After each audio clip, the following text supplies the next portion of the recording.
কল্পতরু জাগরণ সংঘ পরম গুরু শ্রী মাধব নির্দেশিত একটি বিশ্বজনীন আধ্যাত্মিক প্রতিষ্ঠান। এই সংঘের প্রতিষ্ঠাতা হলেন শ্রী মাধব শিষ্য নীলাঞ্জন।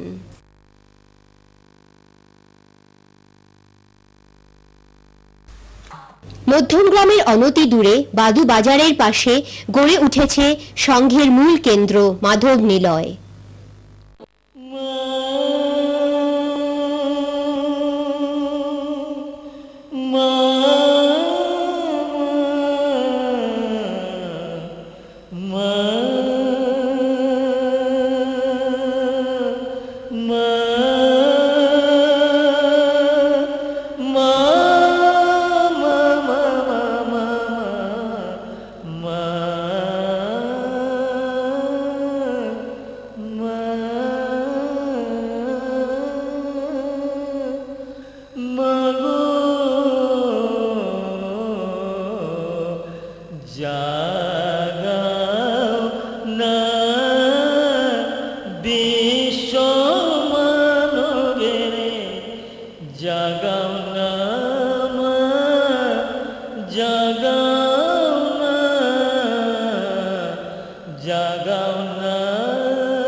বলা হয় তার অধিষ্ঠান প্রকাশ হয় তারই গড়া একটা প্রতিষ্ঠানের মাধ্যমে।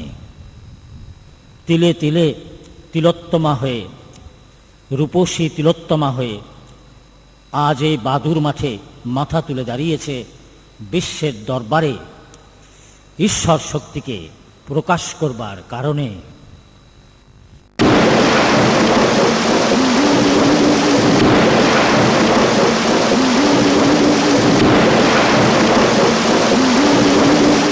বাদুতে আমাদের এই মাধব নিলয়ের প্রতিষ্ঠা।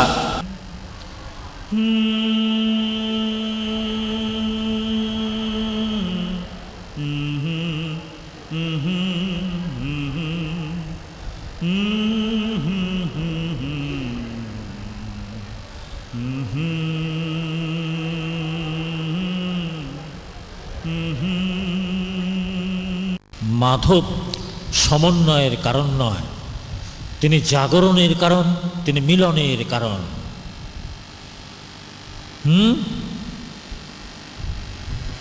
রামকৃষ্ণ বলেছেন যত মত তত পথ, মাধব বলছেন যত্র সৎ তত্র একই পথ।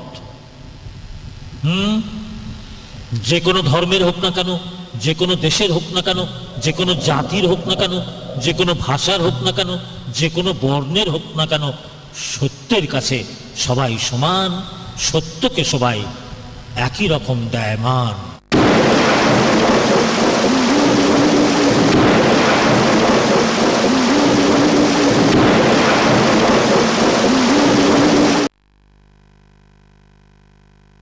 দেখো, বলা হয় আধ্যাত্মিক ক্ষেত্রে ভারতবর্ষ হল বিশ্বের সহস্রার। এই ভারতবর্ষে অবতার পুরুষ বেশি করে আবির্ভূত হয়েছেন, আর কোথাও হননি।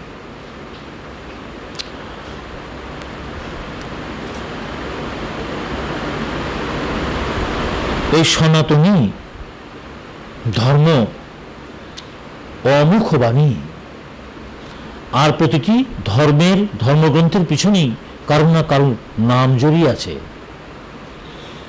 কিন্তু সনাতনকে বলা হচ্ছে অমুখ বাণী।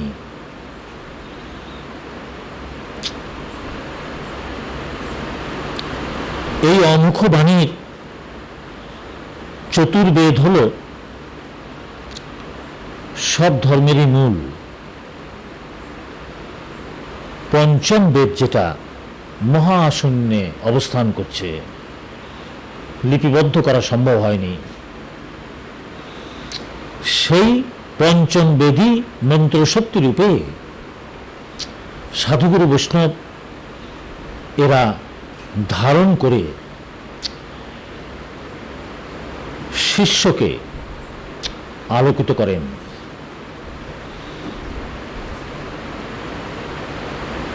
শাস্ত্র গ্রন্থ অবলম্বন করে তুমি চতুর্বর্গ লাভ করতে পারো, ধর্ম অর্থ কাম মোক্ষ।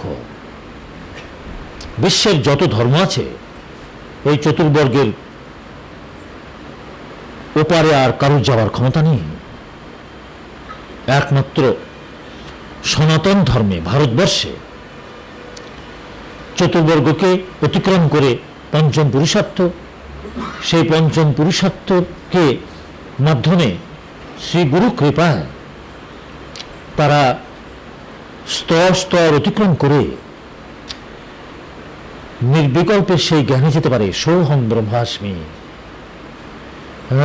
আত্মা পরমাত্মা রূপে এই মানব দেহের মাধ্যমে জাগ্রত হতে পারে। অবতার কল্প যত পুরুষ সবাই নির্বিকল্প সোহং ব্রহ্মাস্মি। তারা নিজেদের গুপ্ত করে রাখে, জানতে দেয় না। যেটুকুন জানানো সেটুকুন জানায়, তার লক্ষ্যকে পূরণ করবার জন্য যতটুকুন প্রকাশ হয় ততটুকুনি প্রকাশ করেন। কিন্তু তারা নিজেরাই সেই পরমশক্তির অধিকারী। এই পরমশক্তির অধিকারকে যদি তিনি তার প্রয়োজনে কাউকে দেন, তাহলেই সেটাকেই বলা হচ্ছে অদ্বৈত। অদ্বৈত। বাইরের ধর্মে কেউ কখনো বলতে পারে না আমি ঈশ্বর, বুঝলা, বলতে পারে না। দেখবো হয় বলবে আমি ঈশ্বরের পুত্র, নয় বলবে আমার ঈশ্বরের দোস্ত, নয় বলবে আমি ঈশ্বরের বন্ধু। কিন্তু আমাদের বলেছে যে আমি সর্বস্ব মামেকং শরণং ব্রজ, সর্বধর্ম পরিত্যাজেদ মামেকং শরণং ব্রজ, অর্থাৎ আমিই তিনি। এটা আর কোনো ধর্মে বলতে পারেনি। তাই ভারতের মাটিতে রয়েছে অদ্বৈতের সুর। বিবেকানন্দ যখন বাচ্চাদেরও অদ্বৈতের কথা শোনাতো, ওর সহকর্মীরা তারা তো অতটা উপরে ওঠে নাই, হাসাহাসি করতো, ওর মাথাটা খারাপ হয়ে গেছে। অদ্বৈত বুড়া ঠুরা ওদের জন্য, তো বাচ্চাদের অদ্বৈতের কথা বলছে। বলে তুই জানিস বাচ্চাকে আর বুড়াকে, ঈশ্বর ক্ষেত্রে কে বাচ্চা কে বুড়া সেটা তুই যদি সেই বোধে না যাস ধরতে পারবি? সবারই অধিকার আছে অদ্বৈতের উপর। তাই অদ্বৈতটা সত্যিকারের বলতে গেলে এই ভারতের মাটিতেই এর প্রকাশ বিকাশ সবকিছু, আর কোথাও হয়নি। অদ্বৈত অর্থাৎ আমি আমার যে ভাবটা সেটা সম্পূর্ণ লীন হয়ে যাবে। ঠাকুর রামকৃষ্ণ বললেন জীবের সাধ্য নেই, সে অবস্থায় যায়। নুনের পুতুল সাগর মাপতে গেলে তো গলে যাবে। আবার বলছেন তার যদি ইচ্ছা হয় তাহলে হয়। তোমার নিজের কিচ্ছু থাকবে না, আশও থাকবে না।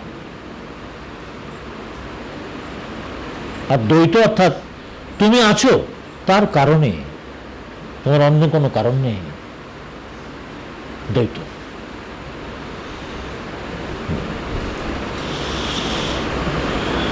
আর দৈত্য ভাব হলো উনি আছেন থাকুন, আমি আমার কারণে। দৈত্য ভাব। দৈত্য, দ্বৈত, অদ্বৈত। মাধব হলেন গুরু, কৃষ্ণ। এই কৃষ্ণ দাপরের কৃষ্ণ নয়, পরম পুরুষ, পরম গুরু, আকর্ষণ কর্ষণ বিকর্ষণকারী শক্তি, নিষ্ক্রিয়, তাকে ক্রিয়ায় আনেকে কৃষ্ণ চৈতন্য। একটা হলো কৃষ্ণ, এই কৃষ্ণ চৈতন্য, এই জন্য মাধব নয়। তিনি বলছেন যে আমি মাধব, আমি নিরাকার, আমি উৎস। আমি যখন সাকারের কারণে উৎসারিত হই তখন মাধবাঙ্গন হল নীলাঞ্জন। মাধবের যে অঙ্গন সে হলো নীলাঞ্জন।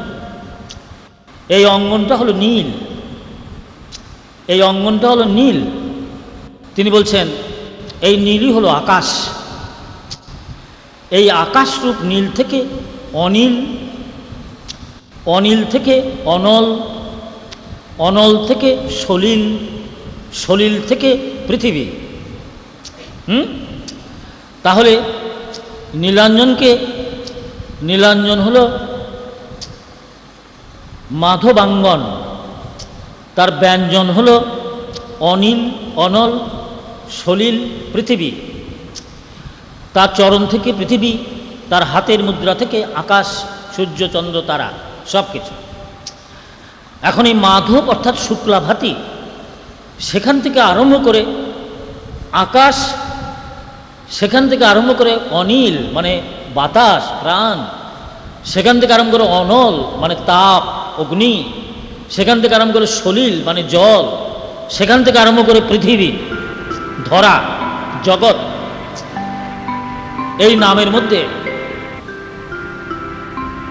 এই ভূমি থেকে ভূমা পর্যন্ত সবটা কভার করছে। অর্থাৎ এই নামের মধ্যে এমন শক্তিটাও আছে, বিশ্বের অনন্ত সৃষ্টি তার প্রকৃতিতে প্রকৃতিস্থ হবে। জয় মাধব নীলাঞ্জন নামই গুরু ব্রহ্ম নাম, এ নামই সেকালের একালের সর্বকালের জাগরণী। জয় মাধব নীলাঞ্জন, জয় মাধব নীলাঞ্জন, জয় মাধব নীলাঞ্জন, জয় মাধব নীলাঞ্জন, জয় মাধব নীলাঞ্জন, জয় মাধব নীলাঞ্জন, জয় মাধব নীলাঞ্জন, জয় মাধব নীলাঞ্জন, জয় মাধব নীলাঞ্জন, জয় মাধব নীলাঞ্জন, জয় মাধব নীলাঞ্জন, জয় মাধব নীলাঞ্জন, জয় মাধব নীলাঞ্জন, জয় মাধব নীলাঞ্জন। জয় মাধব নীলাঞ্জন নামই গুরু ব্রহ্ম নাম, এ নামই সেকালের একালের সর্বকালের জাগরণী।